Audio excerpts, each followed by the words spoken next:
What is it? The main thing I got from it was like this sense of feeling seen and validated. Well, why does it have to be this way? This book was placed in my hand for this moment. Insightful, learned a lot, wrote some quotes that I'm ready to like paint on my wall. I love this book! That we just kind of pull out some of the big themes that we see and talk about a few different ones. I apologize if most of my contribution has K-pop references. Alternative book title, The Feminine Mystique Part 2. You were really just gay all along.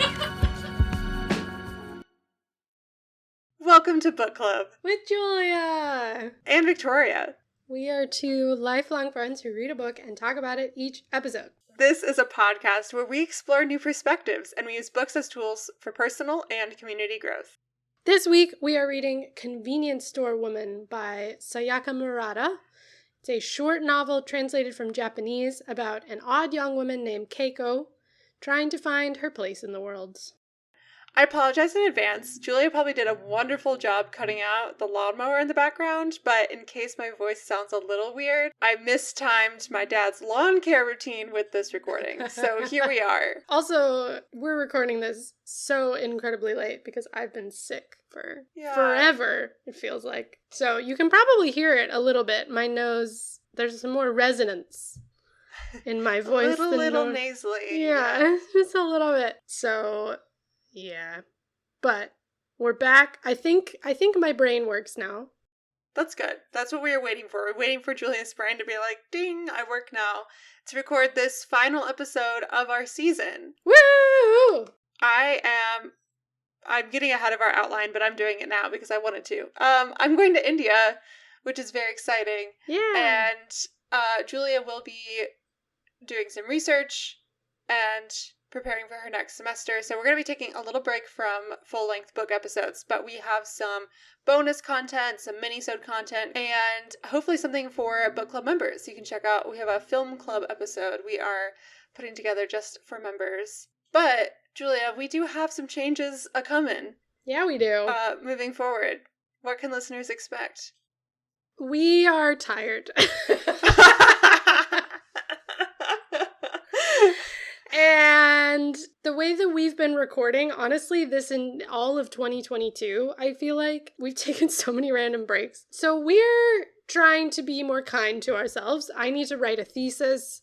Victoria's taking on a bunch of new projects. So we are moving to every other week episode releases. So... It really just changes things for Julia and I, because as listeners, you've come to expect that we come out about once a week, and then sometimes randomly take a week off. So hopefully getting onto an every other week cadence will be more sustainable, more predictable, and allow us to continue doing what we love, which is making this podcast, but also gives us time for the rest of the things in our life. So, yes, thank you all for your ongoing support of our mega effort of weekly episodes, but we will be slowing the heck down a bit. Yeah. Should we do some shameless plugs? Yeah, we didn't do the spoiler warning. Well, after this shameless plug, there'll be spoilers, so watch out. If you haven't read this book, Convenience Store Woman, this is your heads up that we'll be talking about all the things and spoiling plot points. Now for some shameless plugs. So...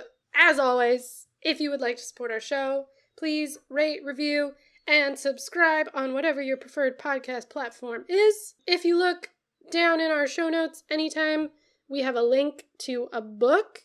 It's linked to our affiliate page on bookshop.org. So if you buy a book on our affiliate page, it doesn't have to be that book. We get a very, very small kickback that helps us buy books for this show. If you want to support us as a one-off, or if you want to become a member, you can go to our buymeacoffee.com/bookclubwithjv. Members get access to our film club series where we review book to TV or book to film adaptations. We have Pachinko now, and we're making 2 new ones on some recent Jane Austen adaptations. One we really loved, one that's very controversial, which we're very excited to talk about. That's honestly probably out by the time that I finish editing this episode. But yeah, so go check those out. There's also newsletters and personal updates from us and autism-related content from me. It's lots of great stuff. And that's also where we announce our, any sort of special members-only events, giveaways, and stuff that is also where you can stay up to date on that. Speaking of which, our 100th episode giveaway. Yeah, we had a 100 episode giveaway, and it was open to everyone, and it was not just members this time around. And so, congratulations to Nicole B., who won $50 to bookshop.org. Thanks for being a faithful supporter and listener of the podcast. Thank you, Nicole B. We had some really great notes from listeners recently that I just wanted to shout out as well. So Mirabes over on Apple Podcasts left the review. Big fan! Love this podcast! 2 exclamation points. Very insightful. Such a great way to learn more about books I already love and discover new books. Ah! Thank you, Mirabes. I literally stopped what I was doing and texted Julia immediately when I read that and been like, a fan. We have a big fan. Someone loves us. It's always very encouraging. And we are so happy that you love the show. And we also got a really great note from a Buy Me a Coffee supporter who bought us a coffee. Thank you, Nyla. Thank you so much. Please finish your discussion on the Neapolitan Quartet / The Story of the Lost Child. I'm loving your commentary. It's helping satiate my need to discuss these books with someone. You both also have some very thoughtful insights. Thank you, Nyla. We will take a bribe. We will take a bribe. And no, all kidding aside, we have been planning to do the 4th Elena Ferrante novel. It's been a long time coming. So stay tuned in the fall season as we come back from our hiatus for some Ferrante love. It's coming. It's coming. It's coming, Nyla, I promise. We're just really slow readers. Slow readers, says 2 women who started a podcast where they have to read a book every week. Oh my god. Yes, we've got big plans for that one. Thanks for listening. Yeah, thank you, Mirabes. Thank you, Nyla. Thank you, Nicole. And everyone else listening. You guys are a delight. We love you so much. And if you are here just because you want to talk about convenience store women, we now will officially start the conversation.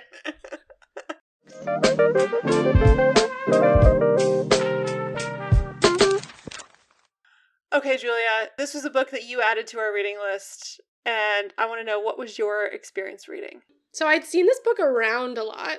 It was recommended to me very recently by a friend who was trying to explain... She was trying to explain what 7-Elevens are like in Japan. And she was like, well, have you read Convenience Store Woman? As like a reference point. And I was like, no, I've heard of it though. And she was like, oh, you would really like it. You should definitely read it. And then continued on to explain 7-Elevens. I didn't know much about this book apart from that, but that it was short and it sounded fun. I finally read it on a couple of trains while Victoria was here, which is my favorite way to read a book, as we've gone into in great detail. And I think it maybe took me like 3 hours total. Yeah, it's a short book. It's very short. I really enjoyed it. I personally found the main character very relatable. I liked the voice of the author. But it was interesting because for like the first third of the book, I was really confused on whether it was supposed to find it funny. And we'll talk about that more later, but it was kind of affecting like my ability to get into it because I was torn between my own experience of it and what I had been told about it or reviews I'd seen and stuff. Because it didn't feel funny to me that much. There are funny parts. Anyway, so I was sitting there going like, am I reading this wrong? Am I crazy?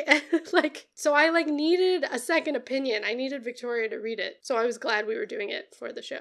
So I was a bit, primed to also be skeptical of, or curious to see if I would find it funny. Like, I was thinking about it a lot because I had heard you share your experience a bit while you were reading it. But I also felt like I didn't find it, hilarious, funny, I don't know. I was expecting when people say words like that, a true comedy. And if anything, this is maybe a satire.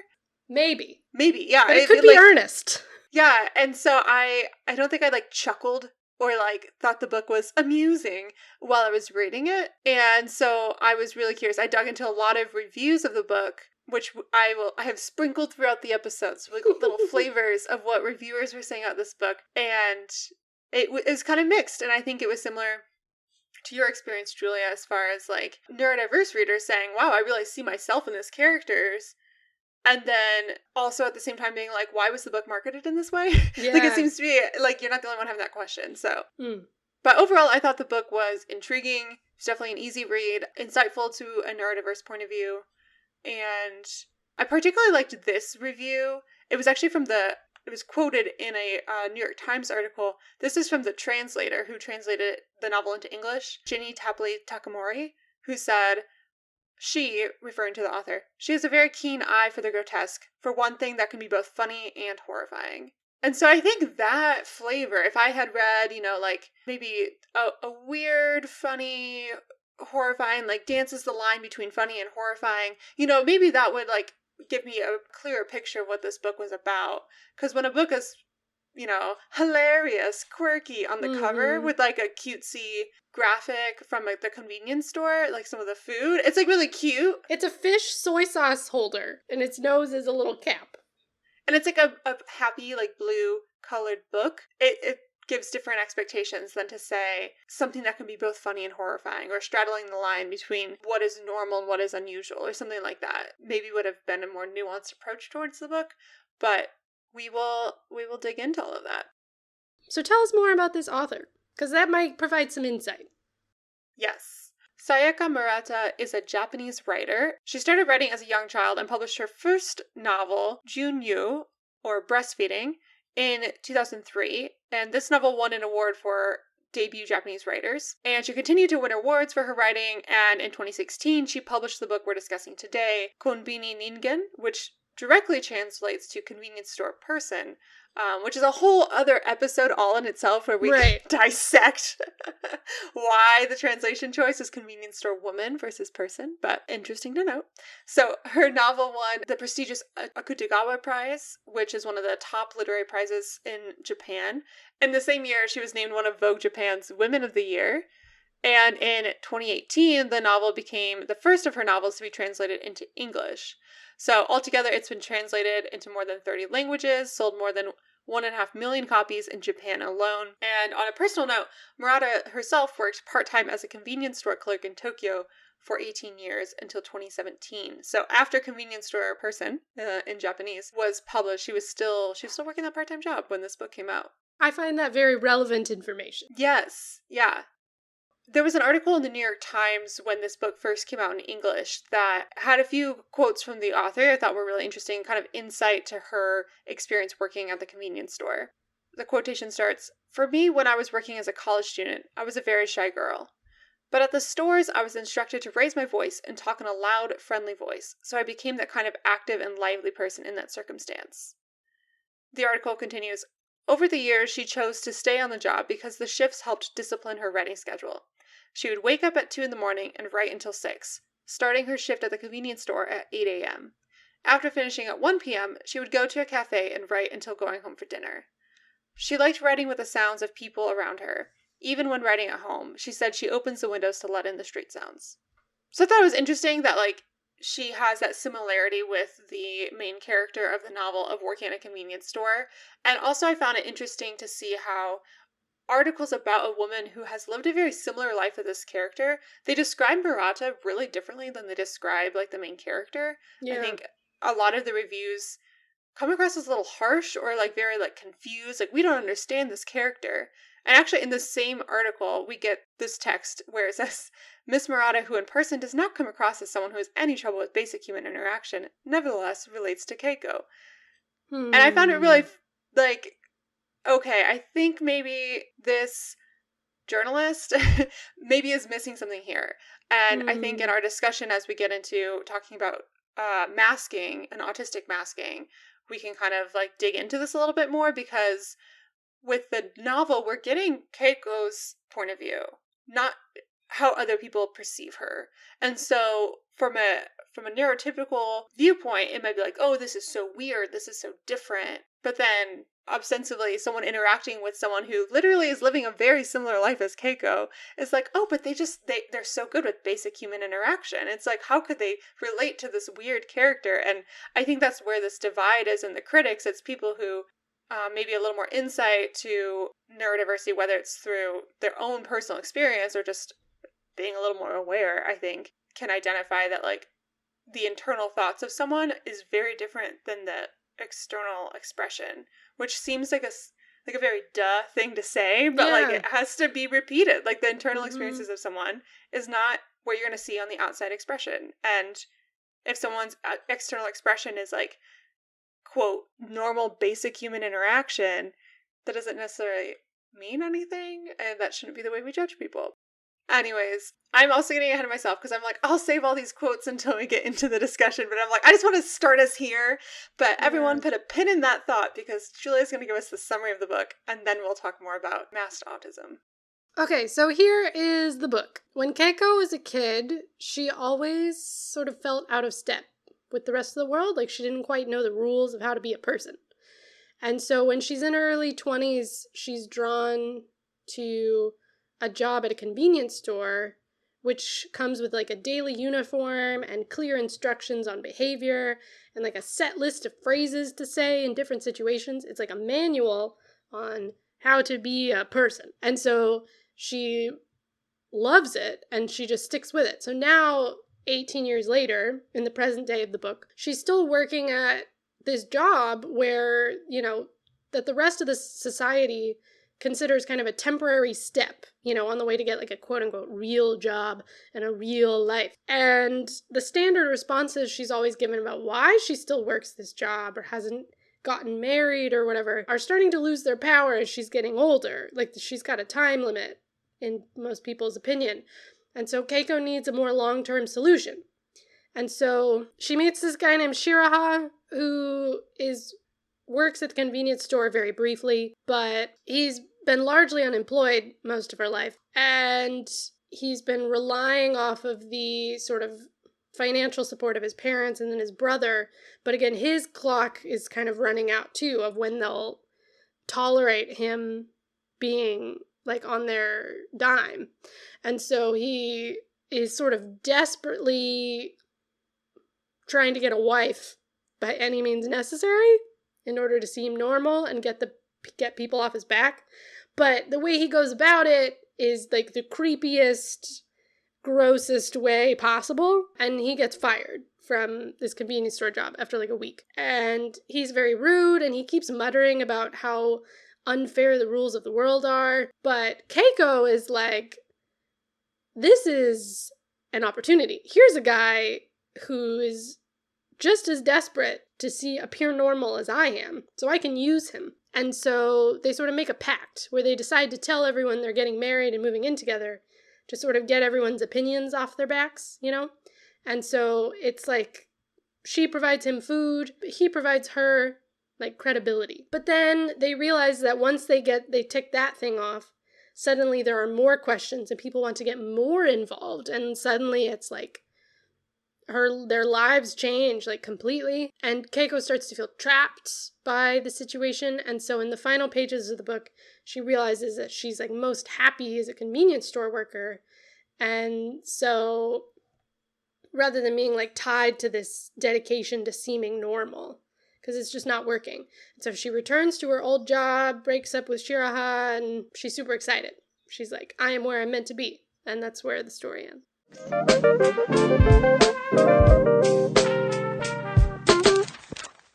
The main topics of our discussion are about things that we've already sort of brought up. We want to talk about like the neurodivergence of this story and the different ways of reading it and our own experiences with it and what the story's really saying. And then we also want to talk a little bit about gender because there's some interesting things to discover when you compare Keiko and Shiraha.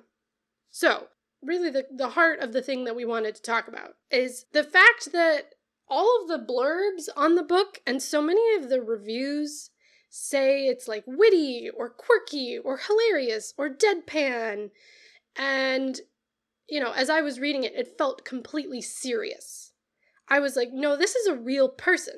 Like these are real thoughts I could see someone having. And it's just a person trying to figure out their world and no one understands them. Like everything she said made sense. And her isolation felt genuine. And I thought there is some level of critique in society in the story that you could describe as satire, but it's not funny necessarily. And so I was trying to figure out how people thought it was funny. And what was, am I missing something? Is this funny to people on accident? Is there maybe a cultural or translation issue? Yeah, or is there this other layer of maybe something that people are missing when they read it? And that they don't realize that they are the butt of the joke, that they are the thing being critiqued in a way. And they're just kind of missing the point of the book entirely. I'm like, am I right? Or are they right? Or is there something in between? Not that someone has to be right, but it was, we wanted to wrestle with these questions.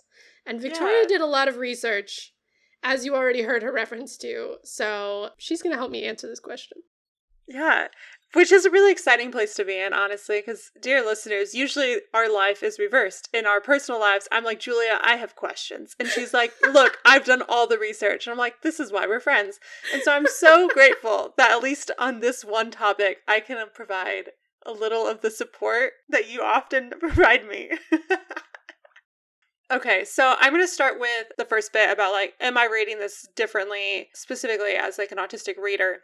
Yeah. And you're not alone. There are many autistic writers and reviewers who have also been like, WTF, about the critics' response and marketing choices of this novel, and have talked about how they personally really connected with the book on like a, like, not joking manner. Just like this is so much how I see the world. So this is a bit of a longer quote, but Marianne Eloise was writing in ID, which is a subset of Vice. Mm-hmm. And I thought it did a really good job of summing up kind of like the two of the sides that we're seeing in at least English-speaking, specifically American media around this book. Marianne always writes, quote, "When I first read Convenience Store Woman in one sitting by the pool in Palm Springs last year, back when we could still do things like that, I was drawn to its pink cover, but put off by the pull quotes calling it, quote, quirky."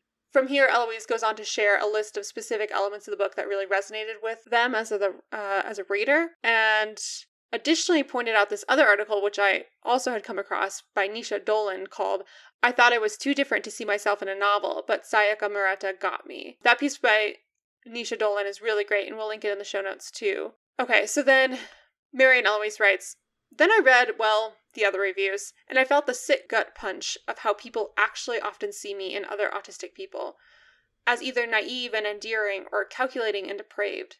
That is, perhaps, Murata's point. Speaking to the New York Times, she said she, quote, wanted to illustrate how odd the people who believe they are ordinary or normal are, end quote. She lays bare the process of everyday conversation and functioning that autistic people and other, quote, outsiders have to work to understand. The strange, convoluted ways people speak to one another and the things they expect from each other without actually saying it, punishing those who don't get it.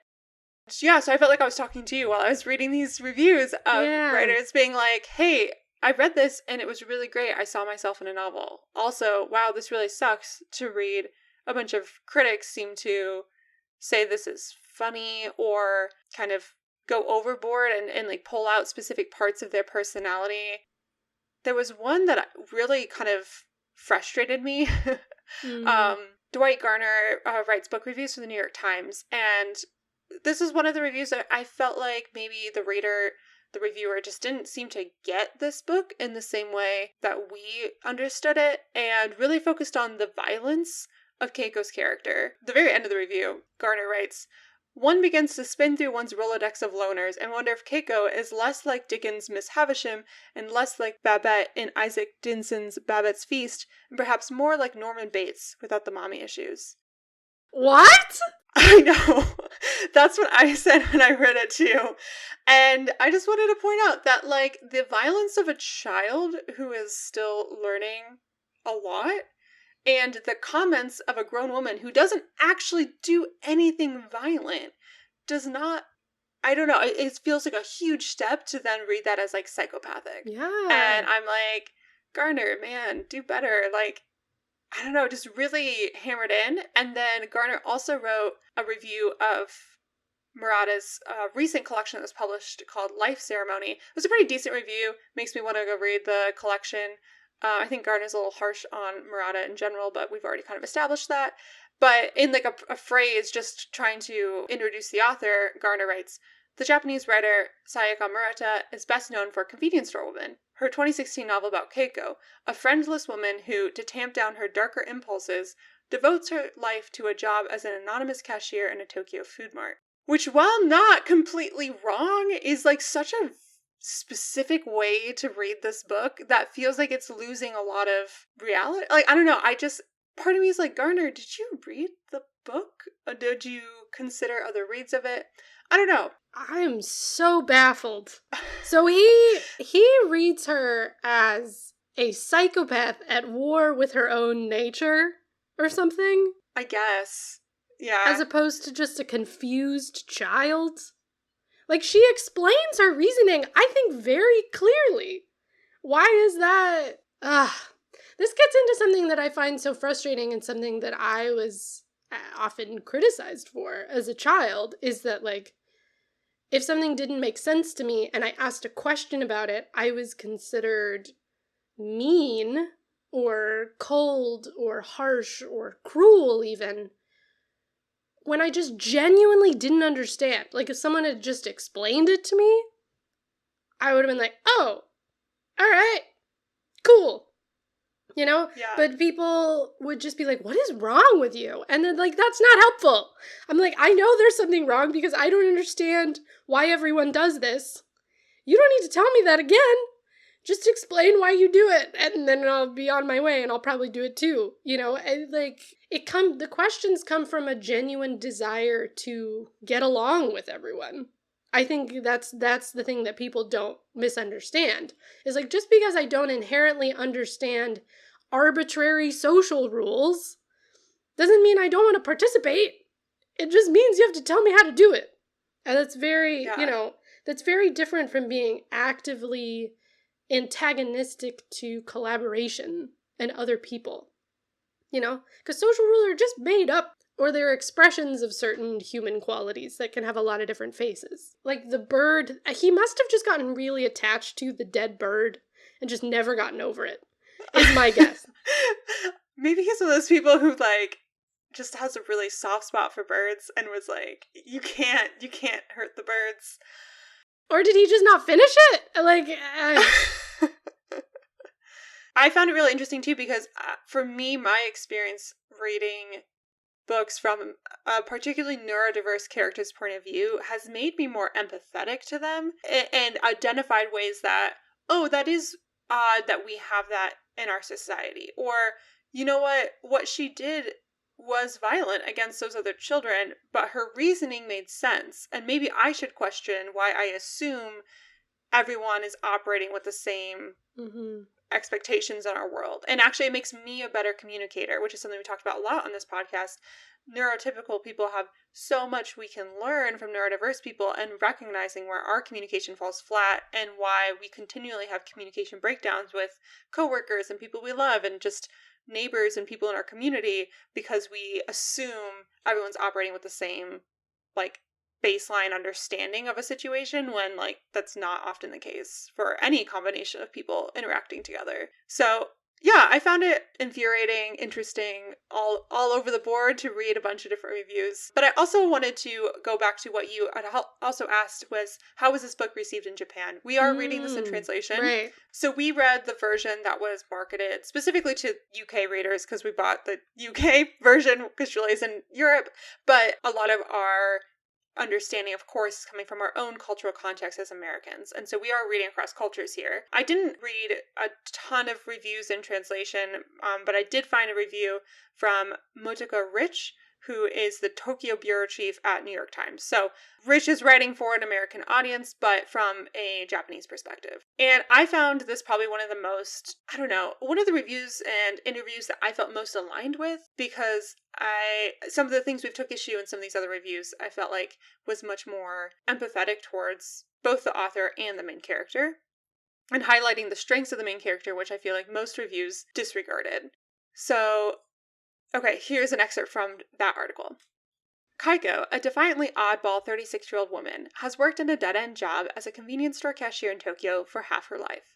She lives alone and has never been in a romantic relationship or even had sex, and she is perfectly happy with all of it.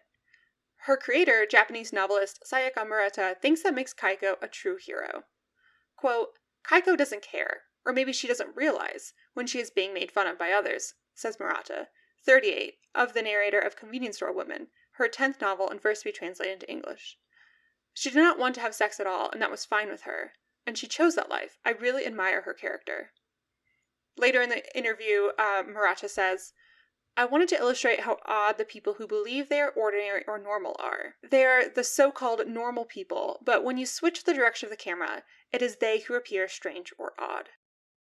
I appreciated the way that we're focusing in on the character and what the novelist thinks of the character.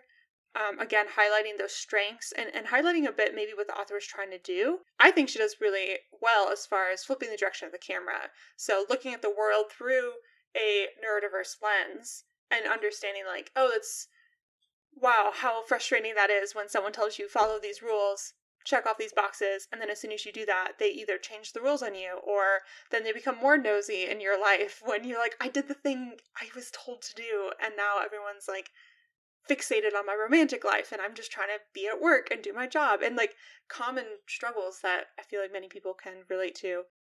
Yeah, I'm curious if maybe people were more favorable to the book in Japan, or I don't know, because it's complicated, because that is the culture that she's criticizing, but she's also of that culture. That's the culture that's producing this book. And so people might be more compassionate, empathetic, connect to it more, even if they aren't neurodivergent, or if like all across the world, it's like the neurodivergent people who attach to it, regardless of culture. And maybe there are Japanese people who had the same reaction as some of these really weird-ass reviews from America. I don't know.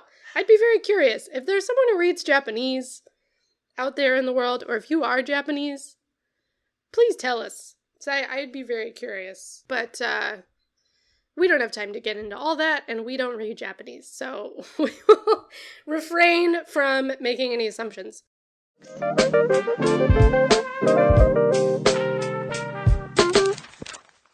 So I wanted to kind of walk through what this story was about to me and what I resonated with and why it felt like a story of neurodivergence and masking and nonconformity. And it's so interesting, actually, for us to do this book immediately after Unmasking Autism. It just felt like such a pairing that I didn't even know that we needed, because I read them very close together, and you did too.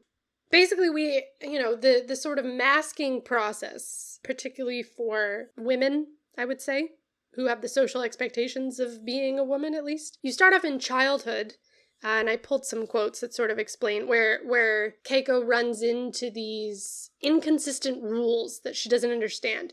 And that's when she first begins to learn that something about her is different and that people are think she needs to be cured.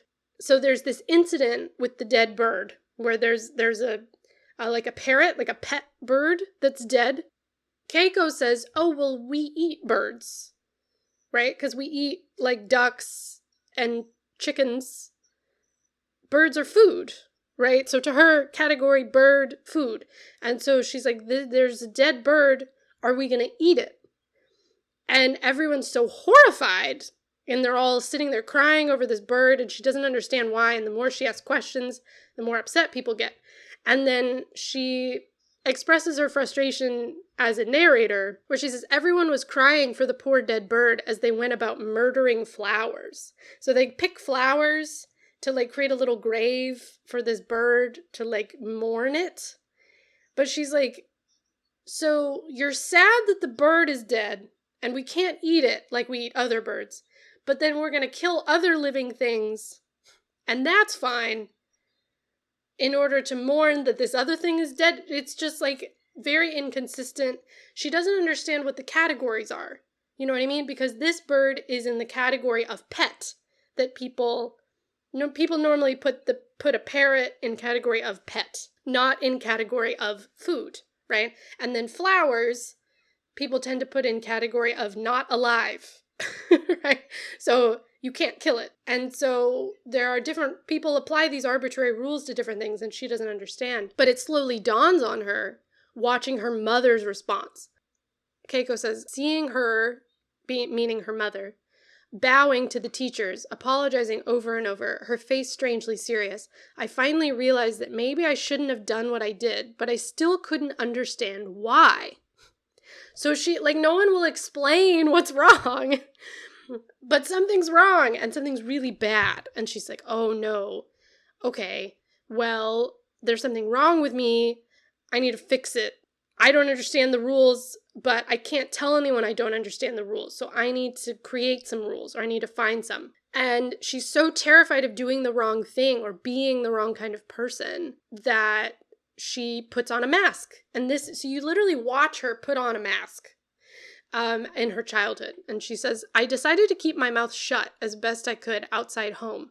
I would no longer do anything of my own accord and will either just mimic what everyone else was doing or simply follow instructions.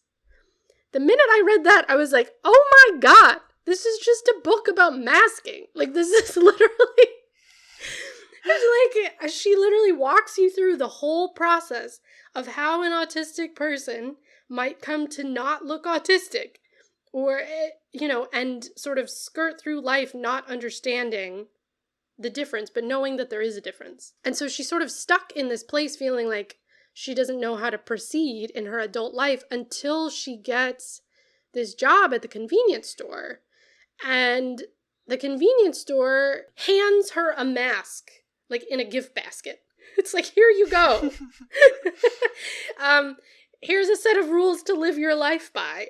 And here's how to talk and everything. And so she says about the training, it was the first time anyone had ever taught me how to accomplish a normal facial expression and manner of speech. It was like changing costumes to become a different creature. And later on, she says, this is the only way I can be a normal person. And so this is her solution. She's like, oh my God, I finally found something that will make everyone else in my life happy, that will satisfy people and allow me to continue living with some kind of rules to live by. And like even her life outside of the convenience store is all based around her being well enough to do her job and getting enough sleep and eating enough and like scheduling around her job and everything. But that solution doesn't last forever because people are nosy bitches. And so her sister helps her come up with some explanations as to why she's been in this job for so long. So she says, I knew it was considered weird for someone my age to not have either a proper job or be married because my sister had explained it to me. I've made it known among old friends that I have certain health issues that make it more convenient for me to have a part-time job. But at my workplace, I tell them it's because my parents are ill and I need to care for them. I have my sister to thank for thinking up these excuses for me. So she just creates, people won't just accept that she's happy in this job. They find it incomprehensible. They cannot fathom how she would be happy doing this job and living her life the way she does for so many years. They just assume that she must be miserable. And no matter how she explains it, they refuse to believe it. And they keep trying to fix her and cure her. And so she just has to come up with excuses that will get them off her back. But it doesn't last forever. And so that's when she has to bring in this dude to it's because she's running out of time. So she's like, well, I have to come up with a new thing, a new level of masking in order for people to put up with me. Yeah, I was so impressed with all of the details. And I feel like the author explained it so, it's a great example of show don't tell with regards to masking. I feel like it was one of the best visual representations of sorts. It's not visual, it's in a book. But you get to watch this character put her life together piece by piece and put her mask together. And you can see why and how she does it and how she responds to changes. And it's very sympathetic. And it's I was really impressed. So to me, the narrative arc then is she keeps building mask after mask after mask after mask. Until finally she's like, this is so stupid. Why am I trying to make other people happy when it never ends? People are never satisfied with you. You're never normal enough for people, and you never will be. And so you just give up. She just gives up trying to make other people happy and actually goes after what she wants and makes her happy. And that's the end of the novel, when she goes back to being a convenience store person. So, like, that was my sort of reading, and I found it so compelling. Like, I would genuinely recommend this book if someone is trying to understand the mindset of masking. You know, like, maybe you've read Unmasking Autism. You understand all the political and social situations and all the brain chemistry and whatever, but you're like, but what does it feel like? Read this book. Yeah. One of the details that really stood out to me as far as we watch Kaiko put on her mask is how she changes her voice and how she speaks. And she learns the way to speak to certain people. And she learns very quickly that if you talk like other people, they will like you because you sound like them. And she's learned how to do it just the right amount to, like, not seem, quote, creepy or, like, weird. She's figured out how to blend it together. So she's a little bit of her sister. She's a little bit of her coworker A and coworker B. And she also recognizes how she has changed because of the different coworkers that has cycled through the store.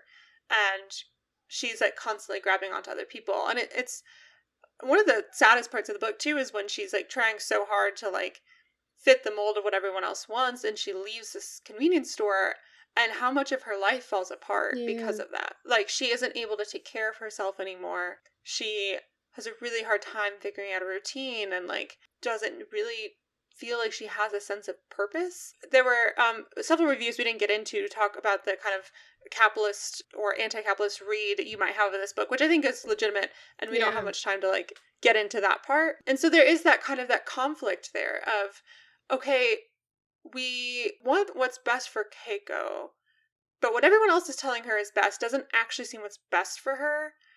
But we also are skeptical of, like, she's just a cog in the machine. And she even uses that own language to describe herself. Mm-hmm. And at the end, it leaves me thinking that the story gives kind of a nuanced argument for being a, quote, cog in the machine. Like, is that really so bad if it is giving this person a sense of purpose and identity because they're claiming it as their own? It's, like, a different read than someone who's feeling, like, oppressed and pushed down by the system because they're just a cog in it. So that's a really fascinating read altogether. But ultimately, coming back to Keiko is a true hero, as Murata said in that New York Times interview. I think what is so heroic about her is, like you said, at the end saying, no, this is who I want to be. This is what I want to do. I'm no longer playing by your rules because, honestly, they don't make sense. They don't fit for me. I don't want to do it. And by claiming and choosing herself, I think is, like, the greatest act of, like, the greatest heroic act of the book. Yeah. Is her coming into herself. And you're like, yeah. Yeah, you're so excited. Even if you're kind of like, wow, this world sucks. But you're like, at least you're doing what makes you happy here. Yeah. I don't know if the cog in the machine thing is necessarily bad because it's like the push of capitalism is that you have to be constantly growing. It's like a shark. You have to be constantly eating and moving forward. And she refuses. She refuses to climb higher and make more money and have more power and social power and political. She refuses. She's like, I'm going to stay right here because this is what makes me happy. I don't know. Like, it can be kind of sad, maybe, if someone didn't have another option. If the only option they had was to do the same job that felt really pointless their whole lives. But she gets so much meaning and purpose from it. And, you know, she is providing she's providing food and, like, essential things to people. So I could see that being fulfilling. Like, I don't know. It's her being a quote-unquote essential worker, right? As we discovered during the pandemic. Like, if these people can't go to work, the world falls apart. She's one of them. No, that's a really good point. And to, like, bring me back in my own thinking, like, I'm slipping into what the book is even calling out that other people do, which is like, oh, but, like, wouldn't it be more fulfilling to do something else? But if that works for you, I guess that's fine. Instead, I think a better approach for myself would be, that's great, you're doing what you love. I'm not here to tell you what your purpose in life is. You are here to figure it out for yourself.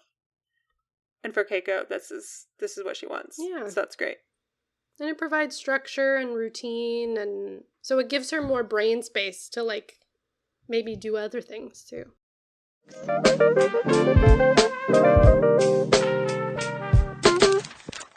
Sort of a sub-thought as we sort of close out our discussion here is, as you mentioned in the author bio, the actual translation of the title, if you want to take it literal, is convenience store person.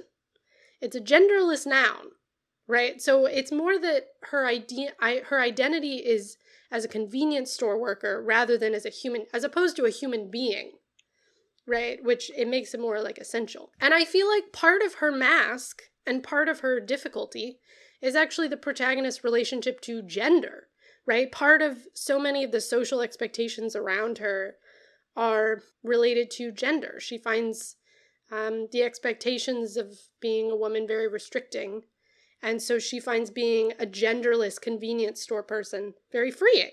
She even says to Shiraha, she says, here at the convenience store, we're not men or women, we're all store workers.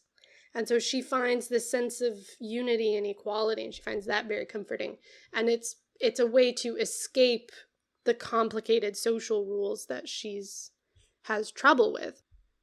Okay, as you say all of this, I'm realizing, I wish I was sitting in the room with the editors and publishers who are debating how to translate the title. Yeah. Because the English translation, genders it. And at first I was like, why would they gender it like that? I know convenience store person it's not how we would say that in English, but convenience store worker even feels like, it's a genderless noun, and it fits similarly. But I think by giving the title woman, in the English title at least, I think it amplifies kind of the gender conversation that's happening in the book. Mm-hmm. Because her experience as a convenience store woman is different than that of the convenience store men and the men around her in general. True. Because a lot of the pressure she feels is to, either have her pursuing a career or go home and be a mother, get married, do the things that a woman would do.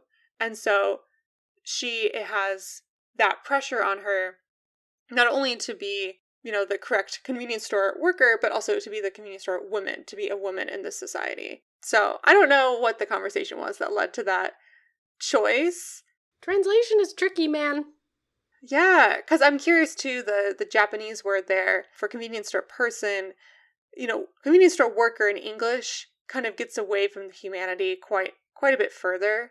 And by convenience store woman, it humanizes it a bit more. And I'm curious in Japanese if maybe they were trying to keep it closer to the more human element that maybe was present in the Japanese title. That's a good point. You mentioned that the expectations are different between her and the men, because, I mean, the most notable foil for her in the book is Shiraha, who she relates to a lot, even though as a reader, your response to her versus him, very different. Right? And I think it might get into a little bit of what you were saying, of the difference between what it looks like on the outside and what it feels like on the inside. So we don't get his perspective, really. We get what he says, but we don't get his experience from childhood and everything. But you react to him like, oh God, because he's so creepy and forceful, and you're just like, get Everything away. he says is just like soaked in misogyny. So misogynistic, just drenched in it. But Keiko is the one who sees the similarities. And at first you're like, nah, girl, run far away. But the more they talk to each other, the more you're like, okay, she's got a point. They are both different archetypes of like neurodivergence, and I think it points to a very interesting kind of uncomfortable conversation about what autistic people, particularly along gender lines, how like the different ways that we can turn out in the world based on the social expectations for us, and whether or not people explain things to us, whether or not people require us to conform, and whether or not people give us compassion. Keiko is not permitted to live off of someone else's dime. She's not permitted to be cruel or insensitive, but she's also given social support. She's given, and her sister helps her mask, helps her come up with explanations. She's given, her parents send her to therapy, right? She's given some level of social support in a way that Shiraha is not. They kind of don't seem to care about him. They let him do whatever he wants, but he's given money support, but he's not taught how to mask. He's not taught how to, here's how you talk to a woman. and so what he ends up picking up is all of the rejection and the ugliness from the world. And some of the things he says, you're like, you have to wrestle with it. You're like, is he right? Is this the way humanity is? I don't know. I'm not sure I agree. But also, I don't know if your experience, I could see how your experience would lead you there. And maybe no one taught you any differently because no one took the time to explain. And like, really, what he says is, for my whole life until I die, I want to just breathe without anyone interfering in my life. Like, what he wants is to be left alone and to be free. So, isn't that what Keiko wants too? I don't know. What was your experience of him? He definitely, like we said, we don't get like his whole childhood story, and he's kind of losing some of his financial support throughout the novel because of his sister-in-law. Is kind of like putting the brakes on sending him money that his brother and parents have been sending him for most of his adult life. So we know a couple details about him, but we don't know, like his origin stories, so to speak. And when he says something like, I just want to breathe without anyone interfering in my life, I don't know, it's really sad because it sounds like something from someone who's been in pain, like that they feel that every breath has been someone telling them what to do or telling them that they're wrong or making them feel unwanted or uncomfortable. On one hand, like, I feel bad for him, but then also he's not a good person. You had talked before when we were speaking off mic that he's kind of an example of kind of like the dark side of neurodivergence in a way, and how, especially without the social supports, people can be kind of indoctrinated into some like really dark and messed up and misogynistic ideas and not have anything to kind of ground them in reality. And when their experience has been rejection and hurt time and time again, the one community that might somehow embrace them of, like alt-right beliefs or very kind of misogynistic ideology then becomes that community space, or at least, this is why everyone hates me. And continuing to put himself in that place of, everyone is against me, no one is for me, and then he responds out of that belief system. So it was really, really hard, because, he's not the hero by any means. We don't follow his story, and so we don't really know what happens to him, and it's just kind of a sad character. But overall, I also thought, like you said, that they were good foils to each other, and it made me stop and question, like you said, like, okay, why do I think Keiko, like, I want to defend her against these critics who say that she's just a psychopath, whereas I'm like, I don't know if I want to stand up for Shiraha. Like, I don't know, he's kind of awful, but it makes you question it. I think he's ultimately an important layer of the story, and gives Keiko someone to work off of, and really opens up her character a lot, I think. And I don't know, it was a cool choice at the end. I was very concerned by it at first, but by the end I was like, I liked that.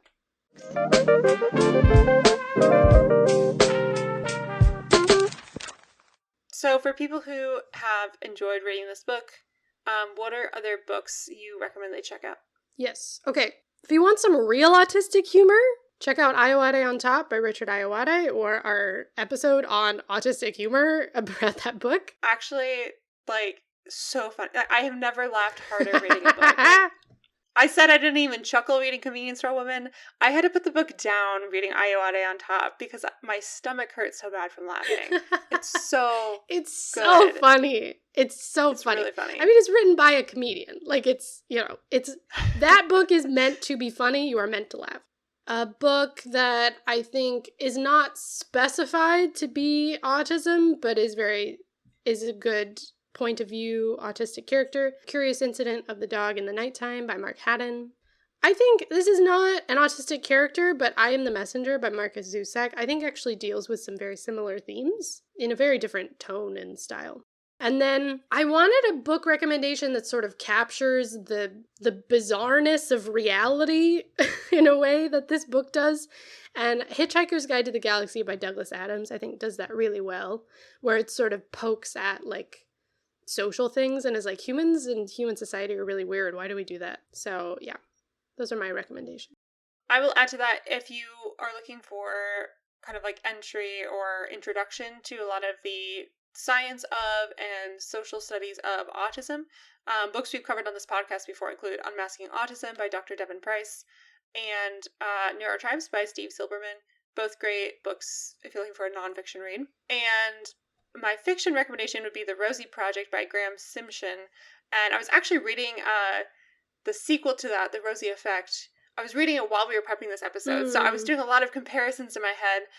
The main character in The Rosie Project is also kind of coded as autistic, and we get it from his point of view. And so we see a lot of things that were like, why is it that way? Like, that's weird that we do it. And it's totally understandable that this character doesn't understand why someone said what they did. But I think Simpson does a really good job in The Rosie Project of straddling that line between it's funny because we're laughing at what happened, we're not laughing at the autistic character. And unlike Convenience Store Women, the main character in The Rosie Project does have a really wonderful support system. And so we get to see a beautiful love story with an autistic character. We get to see what it looks like for a community to come around and support someone for who they are and not trying to make them quote unquote normal. So it's a delightful read, and we also had an episode about it. Yeah. As everyone can clearly know, I read autistic literature with Julia for this show. Yeah. And that's where all my recommendations come from, which is great. I'm getting my own, like, syllabus of autistic fiction to read with you, and it's really fun. Okay. Currently obsessed. It's been a couple weeks. I've been sick. I've been deep in K-drama land. So let's see if we have some things that are bringing us joy these days. I would recommend the Hulu show Only Murders in the Building. It's like I would recommend it to Victoria too, because it's about a true crime podcast. It's a comedy, but it's also a murder mystery. But it's a true crime podcast about an active investigation in their own building. And the podcast jokes are so on point. It's very funny. And then I recently read Piranesi by Susanna Clark. One of the weirdest books I've ever read in my life, but it was very good. But it's impossible to describe, so you just have to read it. And then I am so obsessed with Extraordinary Attorney Woo, the K-drama. It's about an autistic woman who becomes the first autistic attorney, or at least diagnosed autistic attorney in Korea. And it's not perfect, okay? It's not perfect. But you can tell that they really did their research. Like, they know their shit. And it's done very empathetically and compassionately, and they touch on a lot of social topics with, I think, enough nuance that they're not pushing an agenda necessarily or leaving people out. I disagree with some of their takes, but ultimately I'm having a grand old time. So that's on Netflix. I actually have a TV show, which is big for me. A TV show, Victoria? And it's one that Julia hasn't watched, which is probably the first time that's happened in years, or at least a long time. I watched Severance, which is on Apple TV+. It looked scary. It was intense. There were some episodes that were scarier than others, but it was so good. So good. Okay. Definitely go watch it. If you, I told Vern we need like a cycle of subscription services so we're not paying for them all the time. One reason why I watched Severance so quickly was because I didn't want to pay for another month of Apple TV. So I was like, I gotta watch it now because on Saturday my subscription ends and I want to see it. But it was really good. And I can't say much more without like giving away anything about the show.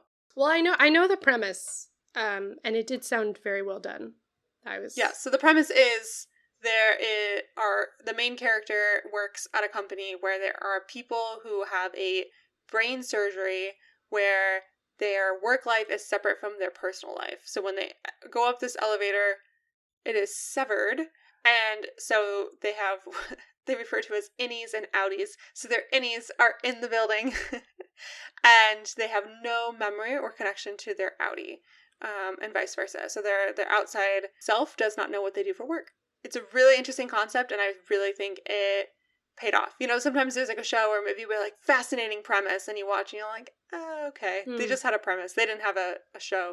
And this was a show. Okay. Yeah, and then, I don't know, I'm my normal little self, so I've been organizing my life in Asana, which has been really helpful.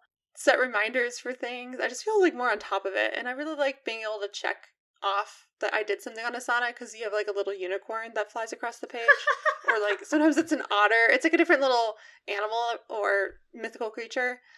Yeah. It's a delight. So if you're looking for a way to organize your life, maybe organize your to-read list or your to-watch list. I recommend the free version of Asana. Ah, cool. What a season. Well, this has been a delight. Yes. We'll catch you guys all with a full-length episode in October, but in the meantime, we will have content coming your way. Good stuff. See you soon. Bye, guys. Happy reading.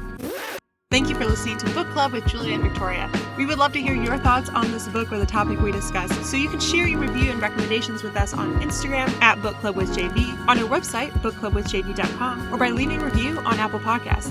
You can also visit our website for show notes with links to all of the recommendations and the things bringing us joy. If you don't already, go ahead and follow us on whichever podcast platform you are listening on so that you can be notified when our next episode is released. This episode was co-hosted and produced by myself, Victoria Bruick, along with Julia Clausen. Rebecca Gasme provides us with project management support. Our music is composed by Greg Bruick, and our logo was designed by Gabby Fabland. Until next time, happy reading.